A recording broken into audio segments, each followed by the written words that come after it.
भारत में सबसे common normal sexual problem क्या है मर्दों के लिए, और फिर स्त्रियों के लिए भी बता दो। एक्चुअली स्त्रियों से स्टार्ट करते हैं।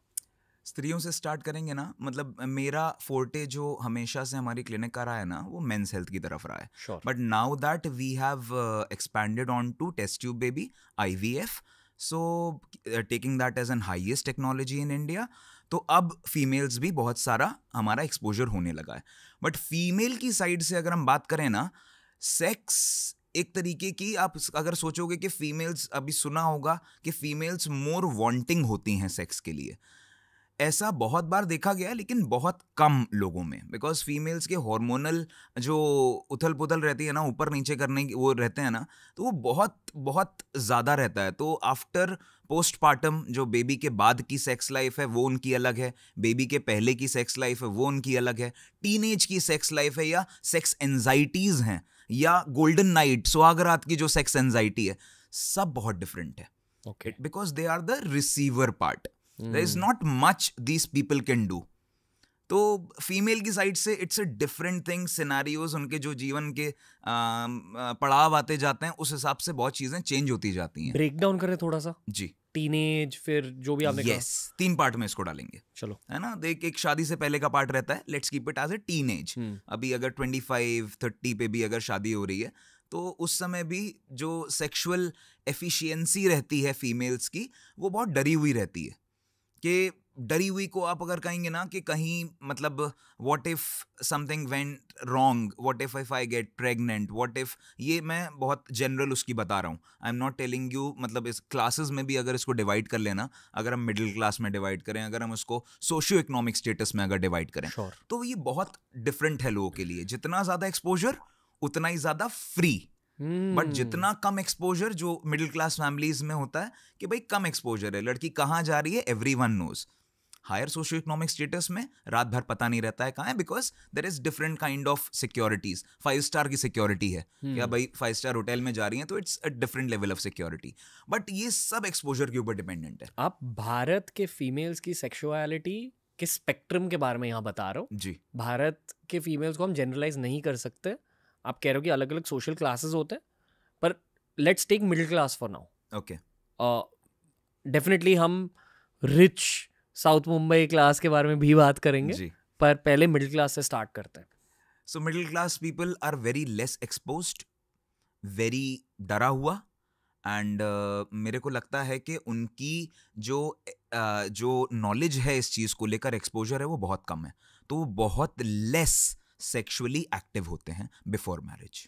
पर हवस को पूरा करने के लिए लग्जरी चाहिए होती है, और मोर ओवर वो एक्सपोजर और वो एक एक एक जैसे कहते हैं ना, पैसा चाहिए रहता है, नहीं होता है। और जनरली अगर वो आपको स्कूल में मिल रहा है या कॉलेज में मिल रहा है, वो इतना ज़्यादा आपको संकुचित करके रखते हैं ना, मिडिल क्लास फैमिलीज में इतना ज़्यादा आपको हमेशा टैप करके रखते हैं ना, where are you going, what are you doing. So मेरे को लगता है कि कहीं ना कहीं इन लोगों का बहुत कम रहता है, बिकॉज पेशेंट मेरे पास आते हैं ना, वो बोलते हैं, जब मैं उनका सोशो इकोनॉमिक स्टेटस देखता हूँ, वो बोलते हैं सर मैं शादी से पहले कभी नहीं किया है। और मेरी 60% ऑफ द पेशेंट्स ऐसे ही बोल रही हैं कि उनको वो है ही नहीं, उनको उस चीज़ की चेष्टा ही नहीं है, बिकॉज हमेशा एक किसी ना किसी चीज़ में लगे रहे वो लोग। आप ये कह रहे हो कि मिडिल क्लास में लिबिडो भी थोड़ा कम होता है? ऐसा नहीं है सर, लिबिडो से इसका कोई लेना देना नहीं है। लिबिडो समझाइए हिंदी में। सो लिबिडो इच्छा शक्ति, लिबिडो होती है सेक्स करने की इच्छा शक्ति, कि आपके अंदर से कितनी चेष्टा हो रही है उस चीज के लिए, मतलब रुझान कितना है। तो अब रुझान अल्टीमेटली मिडिल क्लास के अलग स्ट्रगल्स हैं। You need to be a career orientation, एक वो पार्ट रहता है, जॉब होनी चाहिए आपके पास में, इंडिपेंडेंस होनी चाहिए, you should have a bank balance. जब ये सारी चीज़ों से ऊपर उठते हो तब तक शादी हो जाती है। तो जब कॉलेज में आप हो, तो कॉलेज में भी एक वो उतना ही पार्ट है, ऐसा तो नहीं है सारी लड़कियां हॉस्टल्स जा रही हैं। अब हॉस्टल गए, दूसरे शहर में गए, तो एक different exposure, different kind of experiences. But आप अपने ही शहर में रह के, अपने ही मोहल्ले में रह के, या दूसरे मोहल्ले में रह के आप ये सब नहीं कर पाओगे, क्योंकि बहुत आपको एक गली में रहते हो, आपको सब जानते हैं। ये इधर नहीं होता। मतलब अगर आपकी ये चैलेंजेस नहीं हैं पैसे के और बैंक बैलेंस के, और ये सब चैलेंजेस नहीं है, उसके बाद you have anything, you have a private space, you can do what not. Okay, मैंने एक्चुअली इस सवाल को डिवाइड किया था into male sexual experience and female sexual. अभी एक और डिवीजन हो गई कि middle class female sexual experiences versus higher society. Higher society तो एक्सपोजर की बात है। ये मिडिल क्लास फीमेल के सेक्सुअल एक्सपीरियंसेस की टाइमलाइन के बारे में बताइए, starting from teenage. So timeline basically देखिए, हम अगर स्टार्ट करते हैं ना किसी भी चीज़ में कि हम when ever a girl ends her 12th class, उसके बाद में ग्रेजुएशन होगा, और ग्रेजुएशन जनरली उसी आपके घर के पास में ही, आपके शहर में ही होता है, until unless you are not from a small town। और उसके बाद में ग्रेजुएशन के बाद में अगर पोस्ट ग्रेड होता है तो होता है मिडिल क्लासेस में। अगर बहुत ब्राइट है बच्चा, जा रहा है, अगर अफोर्ड कर सकते हैं माँ बाप, अगर तब तक उनका स्टेटस बढ़ गया तो ठीक है, लेकिन अगर नहीं है तो उसके बाद शादी होती है। जनरल केस सिनारियो में बता रहा हूँ, ऐसा कुछ सेट पैटर्न्स नहीं है। बट अगर हाँ पोस्ट ग्रेजुएशन होता है, अगर जॉब लग जाती है, अगर वो सब है, फिर वो एक्सपोजर अलग हो जाता है, फिर वो एक डिपेंडेंस खत्म हो जाती है फैमिली से। You have your own power, you have your own like systems और सारी चीज़ें। तो उसके साथ में अलग अलग पड़ाव पे लोग अलग अलग मतलब रिफ्लेक्ट करने लगते हैं कि उनके इंटरेस्ट क्या क्या हैं। एक्सपोजर के बिना इंडियन मिडिल क्लास फीमेल्स में मैस्टरबेशन होती है? यस। कितने परसेंट रफली? मतलब हॉस्टल जाके सबसे ज़्यादा होती है, बिकॉज उससे एक डर खत्म हो जाता है, because you have one on one experiences.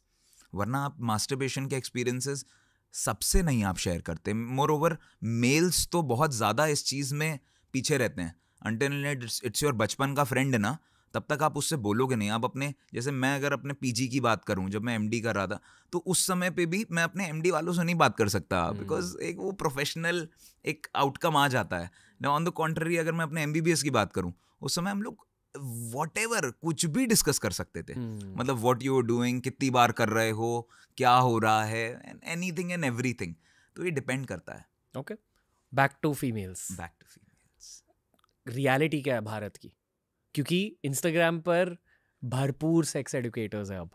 I think हर कोई सेक्स के बारे में बहुत ज़्यादा सोच रहा है आजकल, especially Gen Zs according to me, आप और मैं ऑलमोस्ट सेम एज के। हमारी जनरेशन जेनजी के जनरेशन से बहुत अलग थी when it comes to sexual opinion. I feel कि जेनजीज बहुत ज़्यादा सेक्सुअलाइज्ड है, और उनकी गलती नहीं है ये। I am not saying this as a good और बैड थिंग, बस ये ऑब्जेक्टिव ट्रूथ है। सेक्सुअल बातें ज़्यादा है, सेक्सुअल थॉट ज़्यादा है, सेक्सुअल एक्सपोजर ज़्यादा है, सेक्सुअल कंटेंट ज़्यादा है इनके पास। इंक्विजिटिवनेस ज़्यादा है मोर ओवर हमारे जनरेशन में, बिकॉज लैंडलाइन से शुरू किया था, मैसेजेस पे आए थे, उसके बाद में जीपीआरएस पे आए थे, उसके बाद में इंटरनेट और ये व्हाट्सएप और फेसबुक ऑर्कुट के ज़माने के लोग हैं हम लोग। तो बहुत चीज़ें देखी हैं। तो हमारी जनरेशन घाट घाट का पानी पी हुई है, इतनी जल्दी डेविएट नहीं हो पाएगी। ऑन द कॉन्ट्ररी आप हमसे नीचे वाले पे जाओगे ना, they have everything on the platter. मतलब वो फोन ना is a platter to them.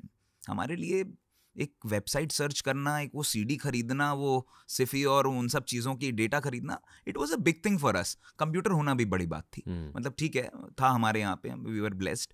लेकिन अगर हम जनरेशन्स के बारे में बात करें ना, what is sex to them, तो बहुत कंफ्यूजिंग है सबके लिए। बहुत नॉलेज नहीं दी जा रही है हमारे एजुकेशन सिस्टम में। मेरे सिलेबस में आई रिमेंबर मेरे 11th में रिप्रोडक्शन वाले चैप्टर को टीचर ने नहीं पढ़ाया था। She was a female teacher. Male और फीमेल रिप्रोडक्टिव सिस्टम हमको नहीं पढ़ाया, स्किप करा दिया गया था कोर्स से, क्वेश्चंस भी नहीं आते थे। तो हम वहाँ पे रूट लेवल पे लैक कर रहे हैं।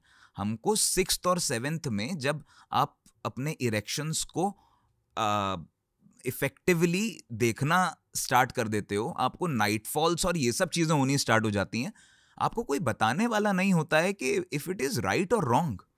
आपको कोई समझाने वाला नहीं है, आपको कोई वीडियो नहीं है ऐसी जो कि कोई आदमी एक अथॉरिटेटिव आदमी हो, या एक कोई अथॉरिटेटिव टीचर हो स्कूल में जो इस चीज़ के बारे में बात करे कि बेटा ये गलत है, ये गलत, ये सही है। सिर्फ फ्रेंड्स होते हैं कि हाँ दिन में 4 बार करो, बड़ा हो जाएगा। या फिर भी हम ब्रोज के बारे में बात कर रहे हैं। ब्रोज के भी प्रॉब्लम्स इतने बड़े हैं। आई कांट इमेजिन कि लड़कियों के प्रॉब्लम्स कितने बड़े होते हैं। लेकिन लड़कियों के लिए there is a gynaecologist in the society, स्त्री रोग विशेषज्ञ हैं।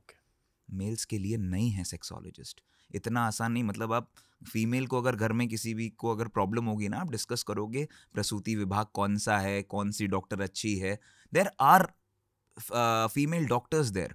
तो हम इसको सेक्सोलॉजी वर्सेस गायनेकोलॉजी बात करते हैं कि भाई अगर फीमेल को प्रॉब्लम हो या पूरे घर परिवार में डिस्कस करके जाओगे कौन सी डॉक्टर के पास जाना है।